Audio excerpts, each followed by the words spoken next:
Woohoo! We are back. I know it's going to take a minute for you guys to kind of join back in. It's been a long day, long week, and we are doing something fun here as always. So thank you for joining us live at 5 here, and I have a little something special for you.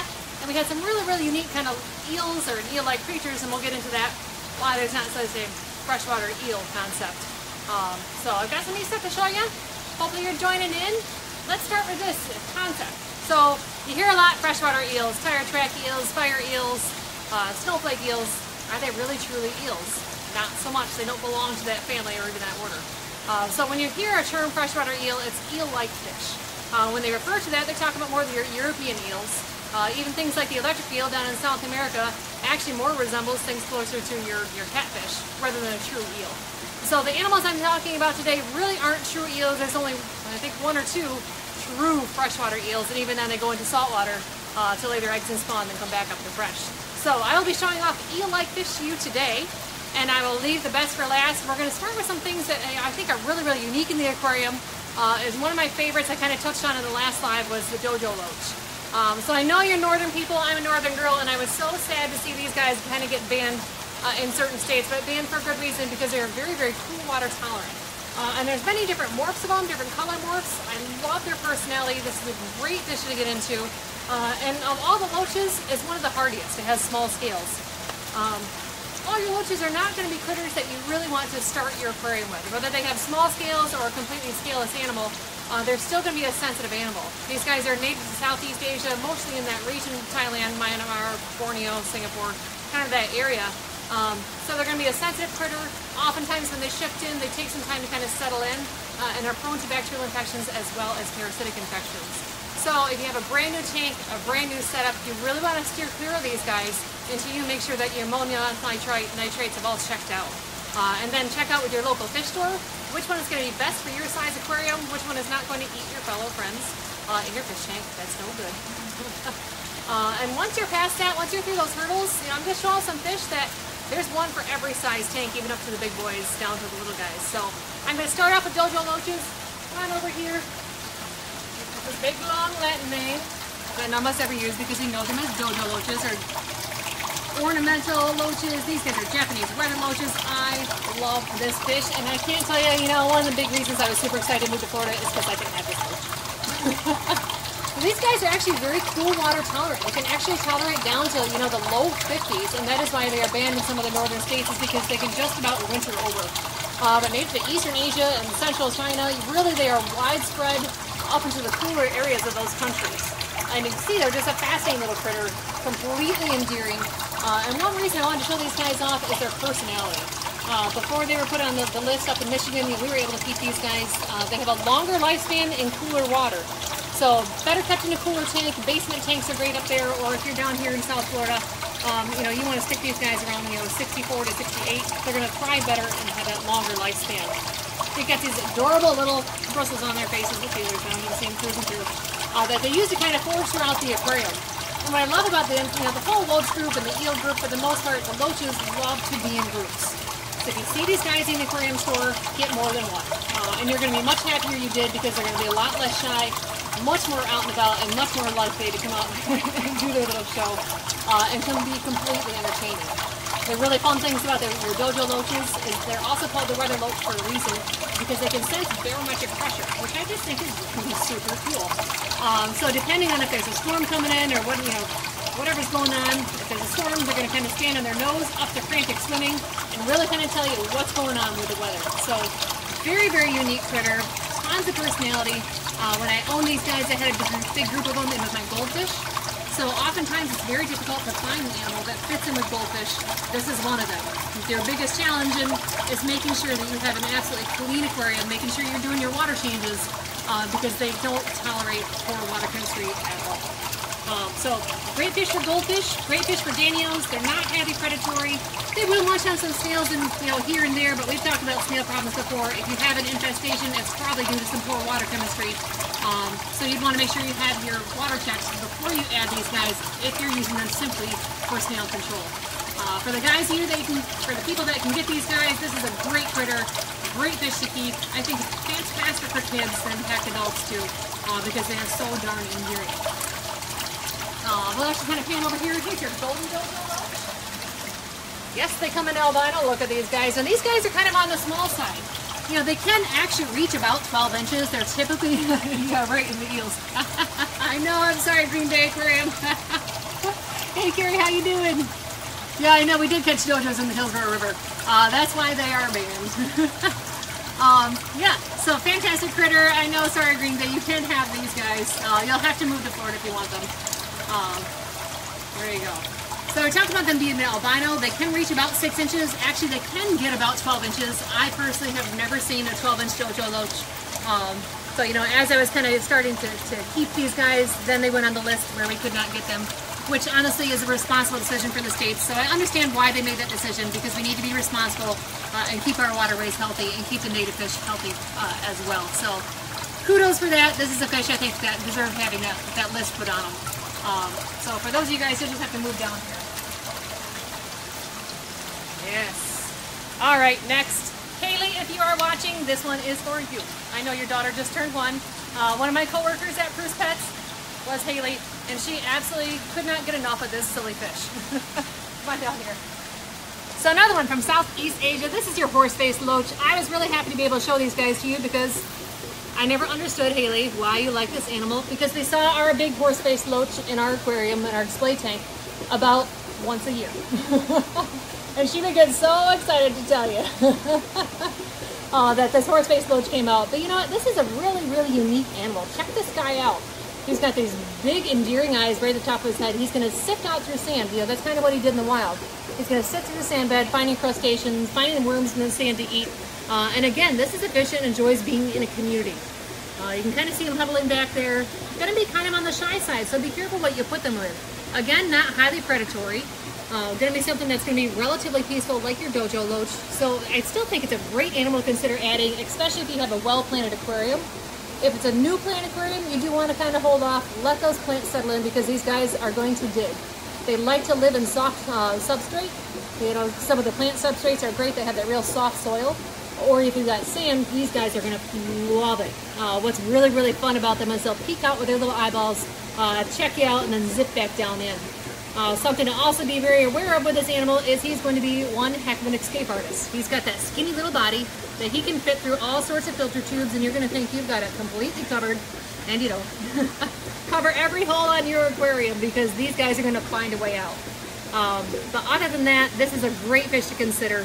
A great thing to have in your aquarium. Is going to kind of dig up the sand, keep that sand bed from going anaerobic. And when you do get to see him, it's a fantastic experience that, you know, your horse-faced loaches out and post him up on Facebook and get all excited about this critter.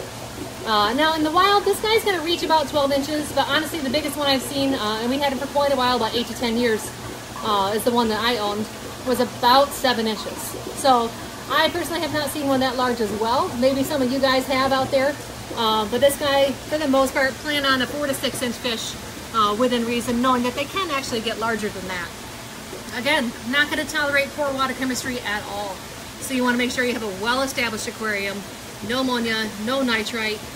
You know, loaches are kind of gluttonous. So if you really want to keep these guys coming out, you know, get some good foods, get some live or frozen foods, and routinely feed them a couple times a week. Feed them more towards twilight. You know, before you turn the lights off or just after you turn the lights off. You may want to feed all your other fish first, because they're going to try and steal their food. But get some good smelling food down there and see if you can actually train your loaches to come out, because it's absolutely fascinating to have these guys come and eat bloodworms out of your hands. I can't tell you how exciting that is.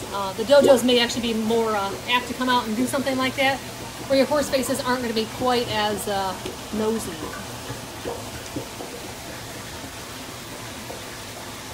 What's really, sorry about that, guys. What's really cool about these guys are, you know, they've been around for quite a while. 1929 is when they were first imported from Europe.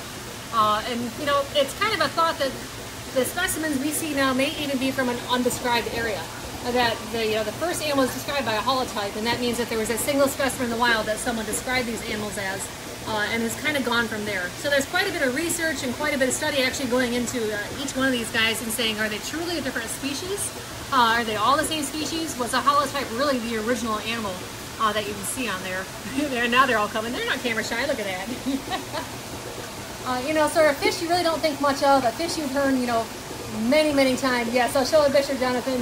You hang on. I have the bisher that is going to make you want to get an aquarium. That's coming tonight. So, yes, horse-fed loaches, don't overlook them because they're, you know, you hear them so common because they're a well worthwhile animal keeping. One of my favorites out there. Oh, you know what? I forgot something about these darn dojos. Come on up here. All right, sorry. I forgot about a fact about these dojos. I was thinking about the horse faces being something neat. Dojos, another reason that they have been banned. Check this out. Super cool. So what they do is they've actually adapted to live in some low oxygen levels when the waterways are low, when the rainy season is not there, it's kind of that drought season, that these guys actually can expel gases from their intestines out vents out the back end of their skin. Who knew? That was super cool. So I didn't want to skip over that. I was thinking about the horse faces and thinking there was some other fact that was missing on these dojos, which also makes them incredibly adaptable to so many different environments. So going back to why they are banned in so many states that you can't have them is, one, they can tolerate cooler temperatures, and also in low oxygen they can actually take in air in their lungs and expel the gases out vents, which you can't see, out their intestines, out their skin. So again, who knew about dojo loaches and why they're so gosh darn cool?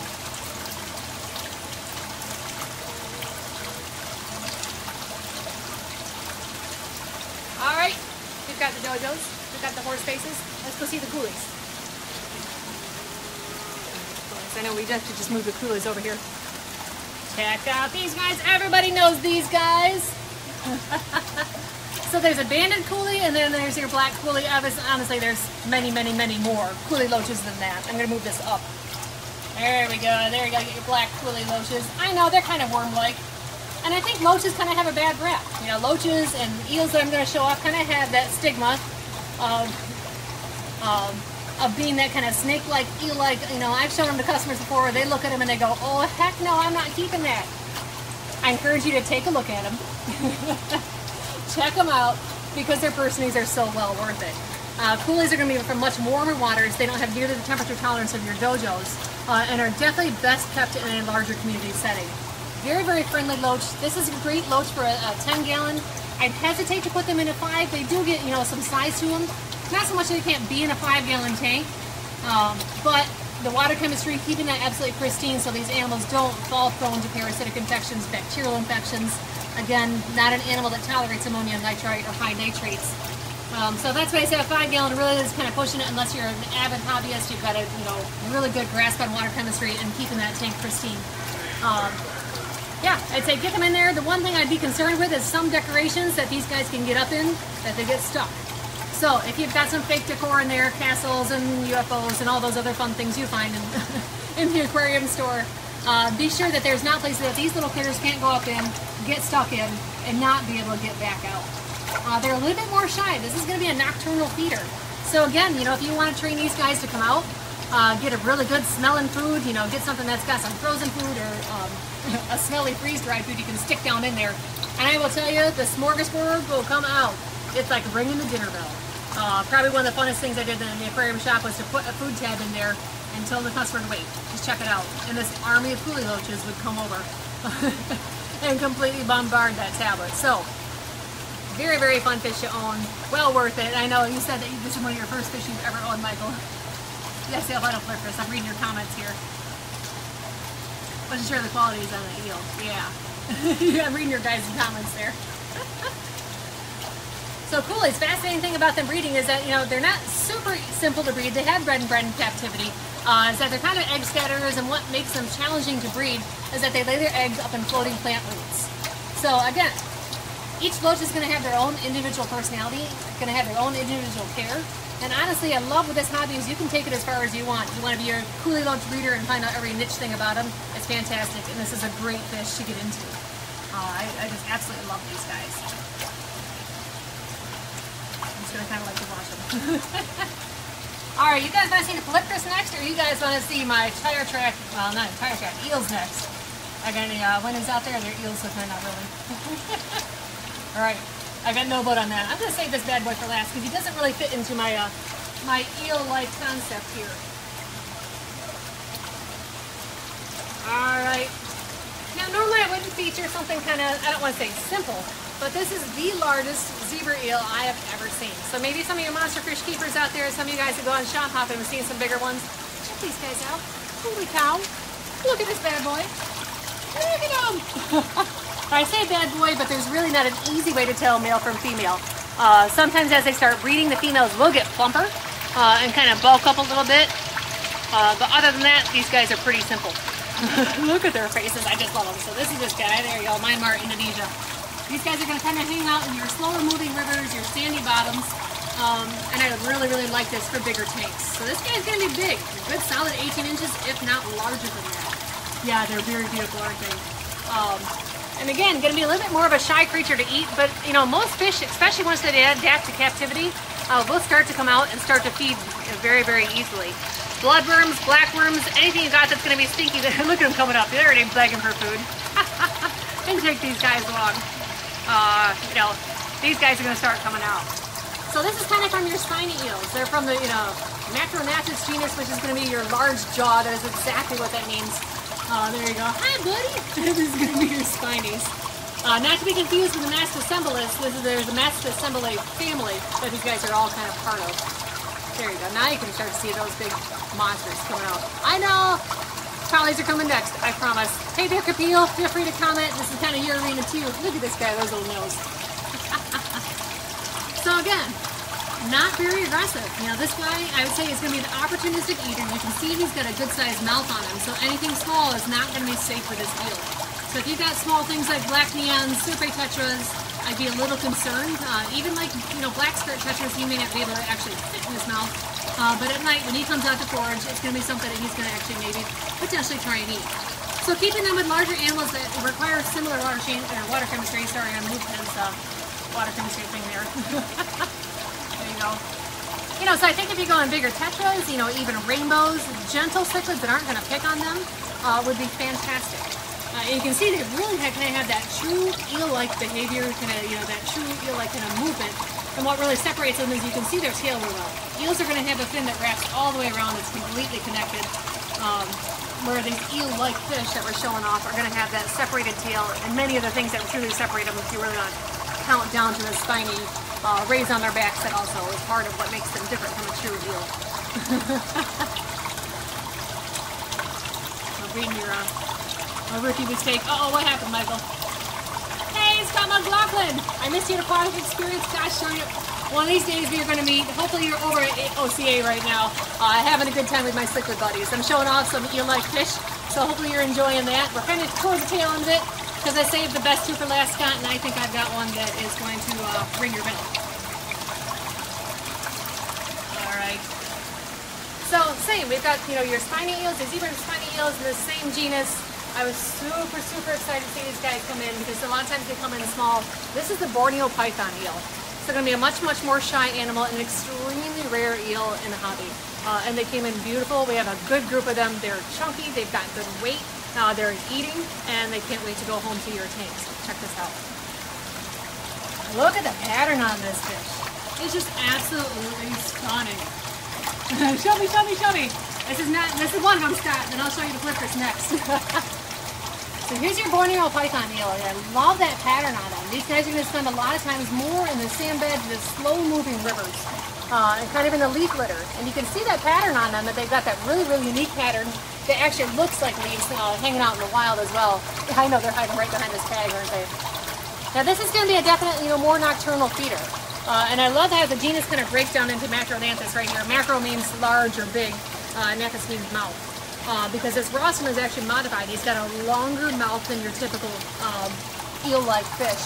I don't know if you can really see it. There you go, Patrick. That's great. Check that out. So those guys, you know, they use it for foraging, but they also have a little bit larger mouth so they can find all sorts of worms, crustaceans, mosquito larvae, that type of thing in the wild that they're going to sift out through the sand. Yeah, they do have similar to short-tail pythons. So I absolutely love these guys. This is a fantastic animal to get into your tanks. Because he's a little bit on the specialized side, you know, I'd be careful what you put him with. I would kind of baby this guy. He's going to hide out. You're not going to see him crazy often, but when he does, you're going to be well rewarded. So the more, you know, I'd say calm animals you put him with, you know, maybe ditherfish like giant danios, Congo tetras would be a great choice as far as being able to keep him with something. And I really just kind of cater to his behavior. The more boisterous a fish you're going to put this animal with, the less he is actually going to come out. And And again, it may take some time. These animals have a good long lifespan. You know, feed this guy. Feed him regularly a couple times a week and see if you can actually start to get him coming out and actually eating out of your hands. It would take some time, but well worth it. You know, I actually stalemated one of mine and it took about 6 months. And then these actually started coming up, eating worms out of my hand. And you know, that pretty much made it for me. Anytime you see an animal eating out of your hand, that is just undone. I need another fish tank. So there you go. There's my Borneo Python Eel. I love this guy, and I was so excited that they came in this well to be able to show these guys off. Yeah, look at that. They're just beautiful. I don't know if you can see how big these guys are. There's my hand. Yeah, so they're probably a good 10 inches long. These guys are big. All right, you guys ready to see the coup de grace? It really has nothing to do with eels. Eel-like creatures, wibbly-wobbly creatures that hang on the bottom. All right, I've shown off polypterus before. We've talked about them. This is just a Senegalus, but it is the prim crop of Senegalus. Look at this beast. Here you go, Scott. I know you're not a huge polypterus guy. You are a cichlid guy, but I figured you could appreciate this beastie. Look at him. You know, so sometimes I'm not a big fan of longfin varieties on more aggressive critters, but this fish, I think, just absolutely rocks this longfin. It doesn't inhibit him from swimming around. It's not going to stop him from doing what his polypterus thing and just a fantastic specimen. So what I like about him, the Senegalus, I have to read my tag. My tag is wrong. There you go. I've got the Borneo Python on there. It's wrong. There you go. Read the top of the tag. This guy is from Africa, from the Congo. He's going to hang out in your muddy swamps, your rivers, things like that, and he is going to be predatory. Now, what I like about this particular critter is that, one, he's tank raised, so he's going to be a little bit hardier than a wild-caught specimen. And the Senegalus don't get quite as big as some of your other guys, like the orange fitness and other species that are going to be absolute true monsters. So this is a great tankable polypterus that you can put with most larger gentle-natured cichlids, sebrums, some of your crypto heroes, things like that. I apologize for the photo bombing target fish in there. No, you can't see him. There you go. But I really wanted to show him off. He's actually part of the long-jawed variety. So you can actually see his jaw on the top is longer than his bottom. So there's two kind of subfamilies. You got your short jaw and you got your long jaw. This guy is the longer one up top, your upper jaw, I'm sorry. Again, I apologize for the target fish photobombing this polypterus. He may not know that he's taunting the dragon there. So we moved these fish just so you could see him in this show, and that's why I missed the target fish being in this tank. But going back to polypterus, he's got these really cool rhomboid scales on him and is absolutely prehistoric. I believe these guys date back to 250 million years that they have not changed, which just makes them so cool. You literally have a living dinosaur in your tank. The rhomboid scales on that is like armor. You can actually see it on this side of the specimen, especially being on the albino. And what that means is that those scales interlock because of the shape of them. So if something's going to go to bite him, if you're going to keep him with some more boisterous cichlids, which I wouldn't do with the longfin variety, they're going to go to bite him and they're going to have a tough time busting through those scales. So, very unique critter. Obviously going to be a predator. Readily is going to take food pretty easily, whether it's, you know, I would still stick to frozen foods. I don't like really feeding live foods unless it's an animal that is necessary to feed live foods. This guy's going to do better on a healthy frozen diet. So, there you go. Very special fishes. So there you go. I am sorry to end it, but hopefully I ended it on a very fantastic special fish for you guys. Thank you guys for tuning in. Thank you for joining, asking questions, and we'll see you next Thursday and we'll do some more.